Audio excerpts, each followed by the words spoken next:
Hello everyone, this is Deepti Jaiswal and welcome to my YouTube channel Deepti Physics Academy. Now we are class 12 and आज हम discuss करेंगे हम discuss कर रहे थे class chapter first की series. तो आज चैप्टर फर्स्ट सीरीज में हम डिस्कस करेंगे द्विध्रुव की स्थितिज ऊर्जा, potential energy of a dipole. Okay, so potential energy of dipole या फिर द्विध्रुव की स्थितिज ऊर्जा। द्विध्रुव की स्थितिज ऊर्जा। सबसे पहले हम समझेंगे कि द्विध्रुव स्थितिज ऊर्जा क्या है। तो स्थितिज ऊर्जा क्या है?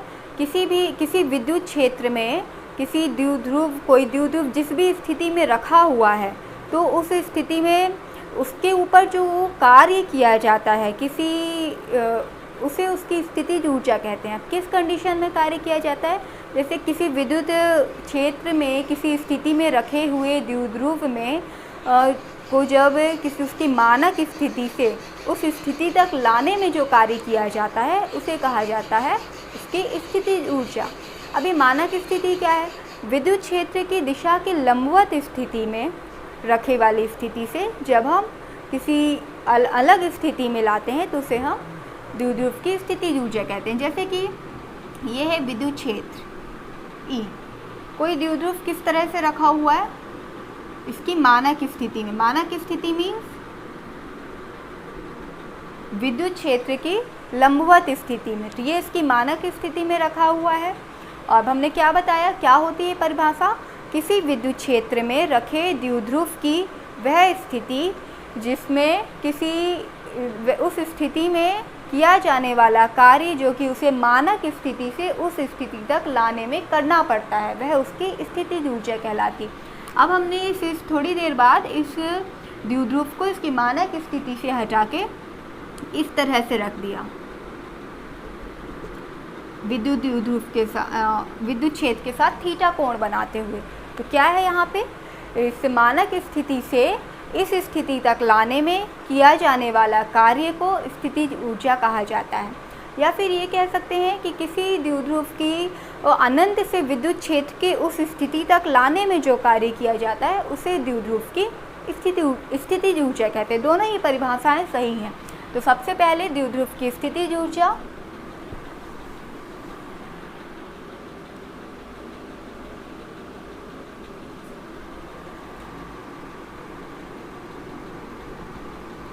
विद्युत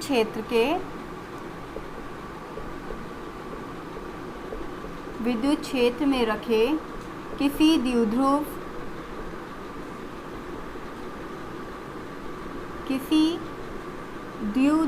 की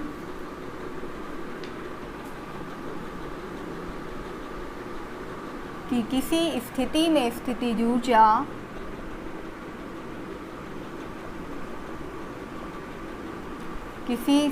में स्थितिज ऊर्जा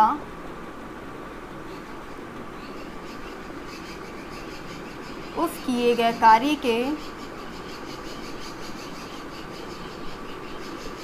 कार्य के बराबर होती है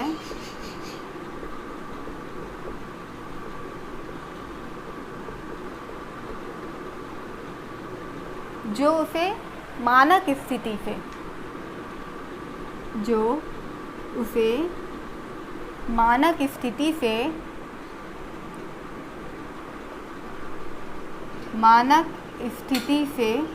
मानक स्थिति क्या है? विद्युत क्षेत्र के लंबवत स्थिति।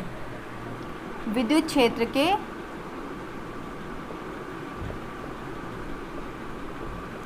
लंबवत जो उसे मानक स्थिति से उस स्थिति तक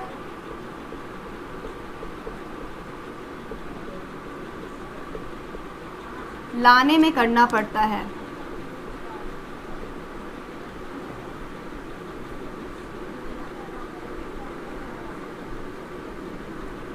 ओके, तो क्या है किसी विद्युत क्षेत्र में रखे किसी द्विध्रुव की स्थिति में स्थितिज ऊर्जा उस किए गए कार्य के बराबर है जो उसे मानक स्थिति से उस स्थिति तक लाने में करना पड़ता है। क्लियर हो गया स्थितिज ऊर्जा क्या है, या फिर हम कह सकते हैं किसी अनंत से उस स्थिति तक लाने में जो भी कार्य करना पड़ता है उसे भी स्थितिज ऊर्जा कहते हैं। तो अब हम इसके लिए व्यंजक निकालेंगे। सबसे पहले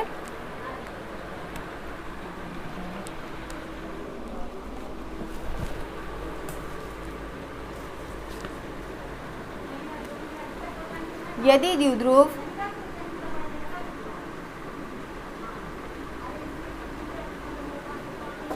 एक समान विद्युत क्षेत्र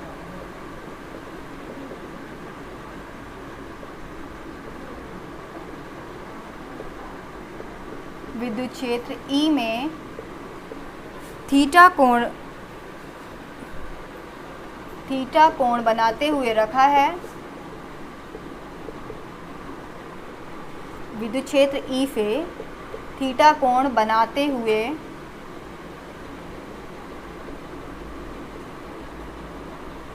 तो उस पर लगने वाला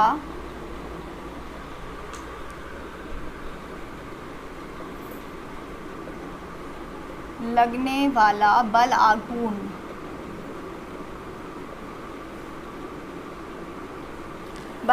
क्या है ये हम पिछली वीडियो में डिस्कस कर चुके हैं, टाउ। और टाउ क्या होता है, PE साइन थीटा। तो ये हो गया उस पर लगने वाला बल आघूर्ण। अब हम क्या करते हैं, यदि द्विध्रुव को इस स्थिति से d थीटा कोण घुमाने में द्विध्रुव को इस स्थिति से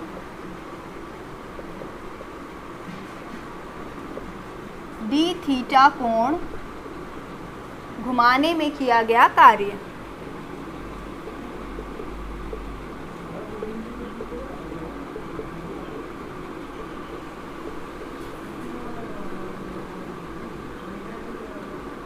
कितना कार्य होगा, d थीटा कोण घुमा रहे हैं तो dw कार्य होगा। कार्य क्या होता है, टाउ d थीटा। ठीक, यहाँ भी ये हो गया बल आघूर्ण और कोणीय विस्थापन। अब देखिए यहाँ पे टाउ का मान तो हमें पता है, PE sine theta, PE sine theta और d थीटा, ये हो गया इसका मान।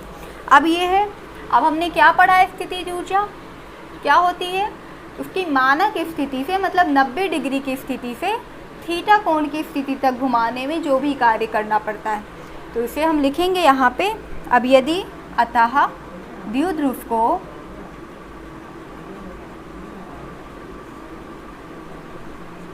थीटा कोण घुमाने में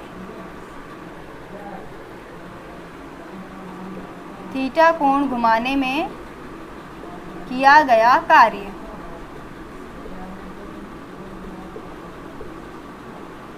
कितना होगा, किया गया कार्य कितना होता है, उसकी मानक स्थिति से थीटा कोण की स्थिति तक लाने में किए गए कार्य के बराबर होता है। तो यहाँ पे हम लिखेंगे द्विध्रुव को थीटा बराबर मानक स्थिति क्या, लंबवत स्थिति मीन्स π/2 से थीटा कोण तक लाने में किया गया कार्य।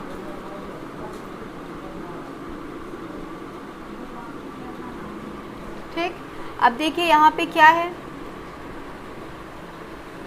थीटा कोण तक लाने में किया गया कार्य कितना हो जाएगा, स्थितिज ऊर्जा होगी, ये कितनी होगी, कार्य के बराबर, किस कार्य के बराबर, π/2 से कहाँ तक, थीटा कोण तक लाने में किए गए कार्य के बराबर। इसे हम कैसे लिख सकते हैं, हमारे पास कार्य कितना है, PE sine theta, PE sine theta d theta.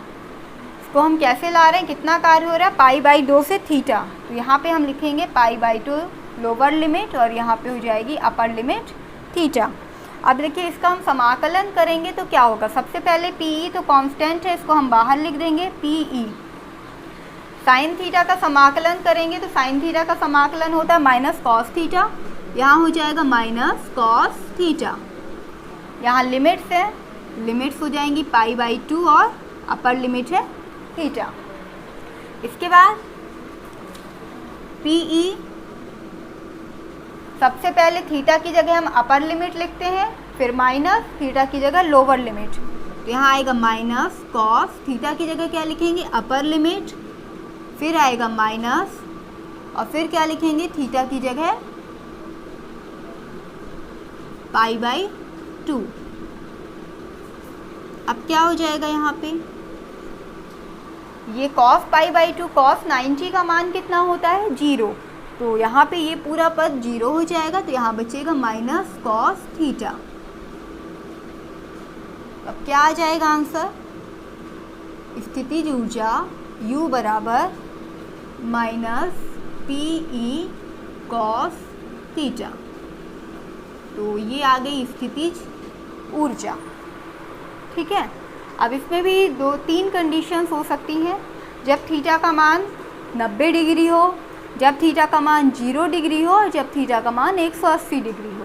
तो इसमें भी हम तीनों कंडीशंस देख लेते हैं।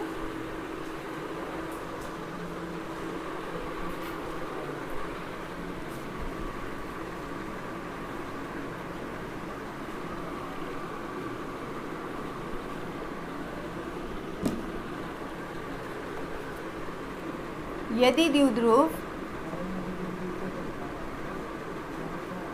विद्युत क्षेत्र की दिशा में है,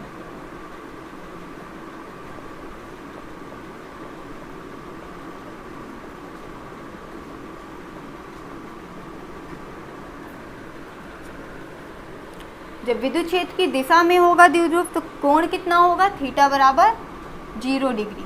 जब थीटा बराबर 0 होगा तो स्थितिज ऊर्जा कितनी हो जाएगी, U बराबर थीटा का मान 0 रखेंगे, cos 0 का मान कितना होता है 1, तो कितना हो जाएगा U is equal to minus PE। ये हो जाएगी इसकी सबसे न्यूनतम, और इसे कहा जाता है द्विध्रुव की स्थायी संतुलन की स्थिति। क्या कहा जाता है, स्थायी संतुलन।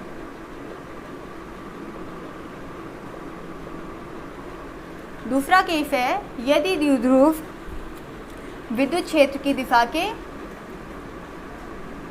विद्युत क्षेत्र की दिशा के लंबवत है,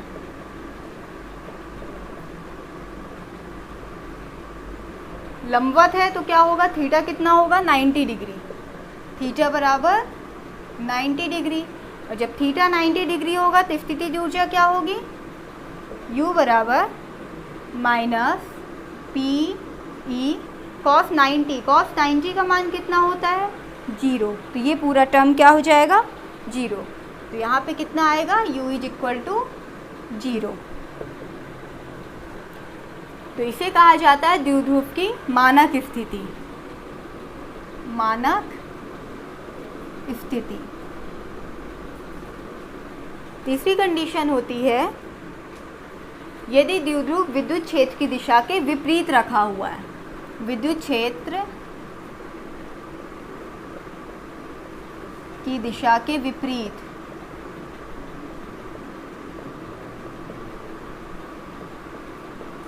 विपरीत रखा है।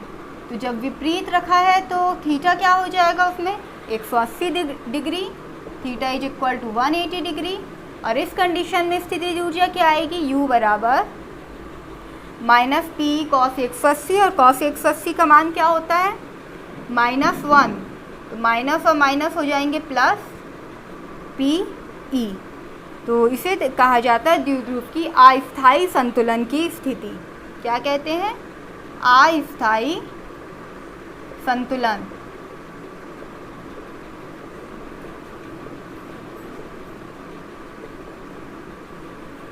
ठीक, तो ये थी तीनों कंडीशंस जो हम लोग ने डिस्कस की है। सबसे पहले हमारी स्थितिज ऊर्जा क्या आती है, -PE cos थीटा, जिसमें 3 स्थितियां बनती हैं। विद्युत क्षेत्र की दिशा में रखा हो तो -P जो न्यूनतम होती, जिसे स्थायी संतुलन की स्थिति कहते हैं। दूसरा, लंबवत रखा हो तो विद्युत स्थितिज ऊर्जा आती है 0, जिसे मानक स्थिति कहते हैं द्विध्रुव की। और तीसरा होता है विद्युत क्षेत्र की दिशा के विपरीत रखा हो, मीन्स थीटा 180 डिग्री, जहाँ पे स्थितिज ऊर्जा आती है धनात्मक Pe मीन्स इसे अस्थायी संतुलन की स्थिति कहते हैं। तो आई होप आपको ये अच्छे से समझ में आ गया होगा कि द्विध्रुव की स्थितिज ऊर्जा क्या है और इसे कैसे ज्ञात करते हैं और तीनों कोणों की स्थितियों में स्थितिज ऊर्जा क्या होती है। Thank you.